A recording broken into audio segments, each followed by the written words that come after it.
আমার এই 5 মাস 4-5 মাসের মন্ত্রিত্বের অভিজ্ঞতা আপনার একটু বলা দরকার।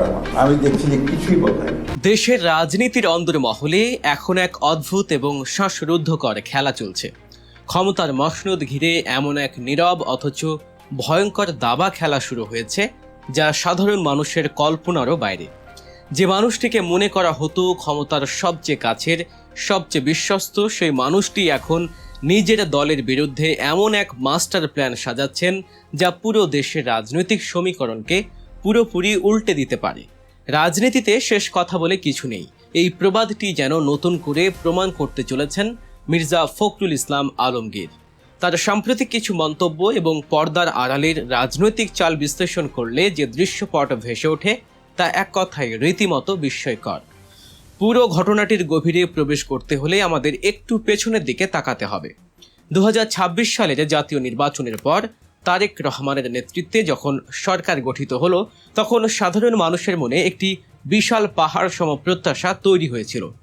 বিগত সরকারের আমলের সমস্ত জঞ্জাল দূর করে সাধারণ মানুষ একটু শান্তিতে নিঃশ্বাস নিতে পারবে, এমনটাই ছিল সবার রঙিন স্বপ্ন। মানুষ ভেবেছিল এবার হয়তো দেশের চেহারা সত্যি বদলে যাবে, কিন্তু ক্ষমতায় বসার মাত্র কয়েক মাসের মাথাতেই সেই স্বপ্নের বেলুন ফুটো হতে শুরু করেছে। বাস্তব চিত্রটি এখন অত্যন্ত ভয়াবহ। সাধারণ মানুষের জীবনের চিত্র একটুও বদলায়নি, বরং কিছু কিছু ক্ষেত্রে তা আরও চরম আকার ধারণ করেছে। মাসের শেষে লাফিয়ে লাফিয়ে বাড়ছে গ্যাস ও বিদ্যুতের বিল। আগে যে গ্যাস মোটা পাইপলাইনের মাধ্যমে ভারতে চলে যেত বলে অভিযোগ ছিল, সেই গ্যাস এখন কোথায় যাচ্ছে তা নিয়ে মানুষের মনে তীব্র ক্ষোভের সৃষ্টি হয়েছে। আগে অন্তত গ্যাস কিছুটা পাওয়া যেত, কিন্তু এখন চুলায় আগুনই জ্বলতে চায় না। এর পাশাপাশি নিত্য প্রয়োজনীয় জিনিসপত্রের দামের ঊর্ধ্বগতি সাধারণ মানুষের পকেট একেবারেই ফাঁকা করে দিচ্ছে। আয়ের সাথে ব্যয়ের কোনো মিল নেই। বাজার সিন্ডিকেটে জাঁতাকলে পিষ্ট হচ্ছে আমজনতা। শুধু কি বাজার, রাস্তায় বের হলেও সাধারণ মানুষের কোনো স্বস্তি নেই। চাঁদাবাজির এক নতুন এবং প্রকাশ্য রূপ এখন শহরের আনাচে কানাচে। গাড়ি নিয়ে রাস্তায় বের হলেই মোড়ে মোড়ে পার্কিংয়ের নামে 20 টাকার রসিদ ধরিয়ে দেওয়া হচ্ছে। লেগুনা চালকদের কাছ থেকে দৈনিক 700 টাকা থেকে শুরু করে ঘাটে ঘাটে চাঁদা আদায়ের পুরনো সিস্টেমটি এখনও বহাল তবিয়তে টিকে আছে। শুধু চাঁদা আদায়কারীদের চেহারাটা বদলেছে, কিন্তু চাঁদাবাজির সেই নির্মম রূপটি একটুও বদলায়নি। এমনকি রাস্তায় রড ও চাপাতি নিয়ে হামলার মতো ভীতিকর খবরও শোনা যাচ্ছে। সাধারণ মানুষের এই ত্রাহি ত্রাহি অবস্থা এবং চরম হতাশা যখন চরমে, ঠিক তখনই রাজনীতিতে এক নতুন বোমার বিস্ফোরণ ঘটালেন মির্জা ফখরুল। দলের ভেতরে যখন এমন ভরাডুবি অবস্থা, চারদিকে যখন মানুষ চরম বিরক্ত, তখন ডক্টর শফিকুর রহমানের দল জামায়াত ইসলামী এবং এনসিপি মাঠ পর্যায়ে সরকারের বিরুদ্ধে গলা ফাটাতে শুরু করে। তাদের দাবি স্পষ্ট, শুধু সরকার বদল হলেই চলবে না, রাষ্ট্রের ভেতরের পচা এবং দুর্নীতিগ্রস্ত সিস্টেমকেও বদলাতে হবে।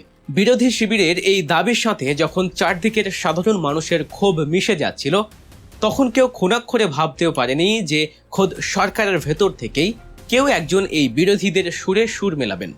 আর সেই কাজটি অত্যন্ত সুনিপুণভাবে করলেন মির্জা ফখরুল ইসলাম আলমগীর।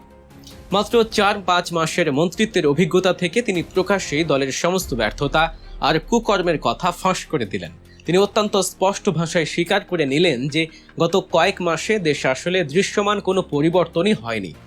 আগের মতোই সরকারি অফিসগুলোতে টেবিলের নিচ দিয়ে ঘুষের লেনদেন চলছে। বড় বড় আমলারা বসে বসে প্রধানমন্ত্রীর ভালো ভালো পরিকল্পনাগুলো আটকে দিচ্ছেন।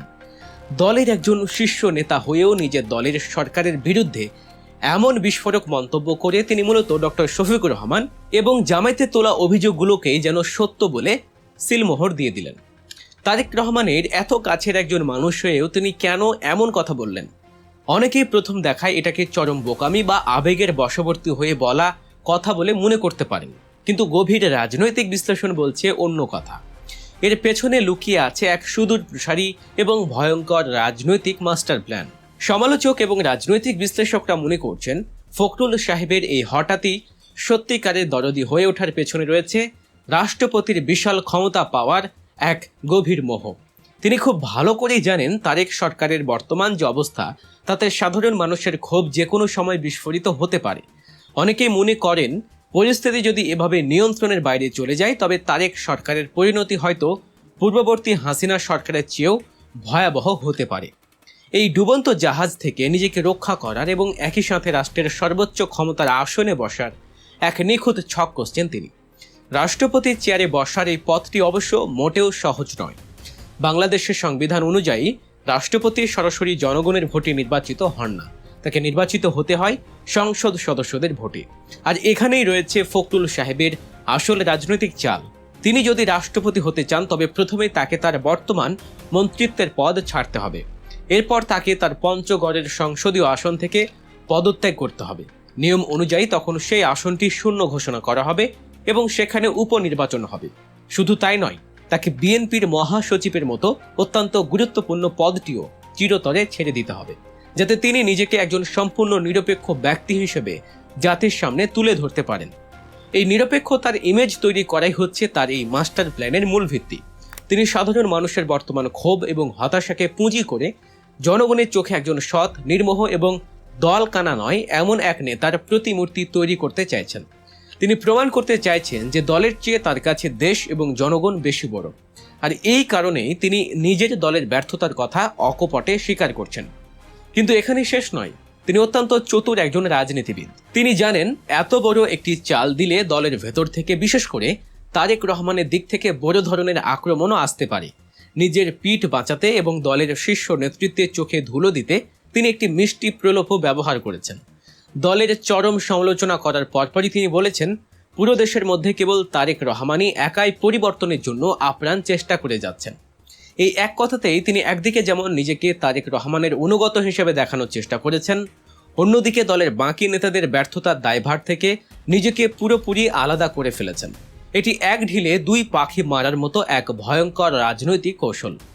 জামায়াত ইসলামী এবং এনসিপি এই পুরো সমীকরণে একটি নীরব কিন্তু অত্যন্ত গুরুত্বপূর্ণ ভূমিকাও পালন করছে। সংসদে যেহেতু তাদের এমন কোনো সংখ্যাগরিষ্ঠতা নেই যার মাধ্যমে তারা নিজেদের কাউকে রাষ্ট্রপতি বানাতে পারবে, তাই তারা ফখরুল সাহেবের মতো একজন বিদ্রোহী কিন্তু গ্রহণযোগ্য মানুষের এই নীরব উত্থানকে পরোক্ষভাবে সমর্থন যোগাতে পারে। ফখরুল সাহেবের মতো একজন ব্যক্তি যদি দলের ঊর্ধ্বে উঠে রাষ্ট্রপতির আসনে বসেন, তবে তা বিরোধী রাজনৈতিক দলগুলোর জন্য এক ধরনের কৌশলগত বিজয় হিসেবেই গণ্য হবে। এখন সবচেয়ে বড় প্রশ্ন হচ্ছে, ক্ষমতার এই জটিল সমীকরণে শেষ হাসি কে হাসবে? তারেক রহমান কি তার সবচেয়ে কাছের মানুষের এই নীরব বিদ্রোহ এবং রাজনৈতিক চাল বুঝতে ব্যর্থ হবেন, নাকি ফখরুল সাহেবের এই মাস্টার প্ল্যান সত্যি সফল হবে এবং তিনি নিজেকে ডুবন্ত জাহাজ থেকে বাঁচিয়ে রাষ্ট্রপতির নিরাপদ এবং ক্ষমতাবান আসনে বসাতে সক্ষম হবেন? ফখরুল সাহেবের এই পদক্ষেপ কি সত্যি দেশের প্রতি ভালোবাসা থেকে উৎসারিত, নাকি এটি স্রেফ ক্ষমতা লোভে নিজের রাজনৈতিক ঠিকানার সাথে এক চরম বেইমানি? দর্শক, নিয়মিত এমন আরও তথ্যবহুল এবং গভীর রাজনৈতিক বিশ্লেষণ পেতে গল্প নিউজকে সাবস্ক্রাইব করুন এবং আমাদের সাথেই থাকুন। আল্লাহ হাফেজ।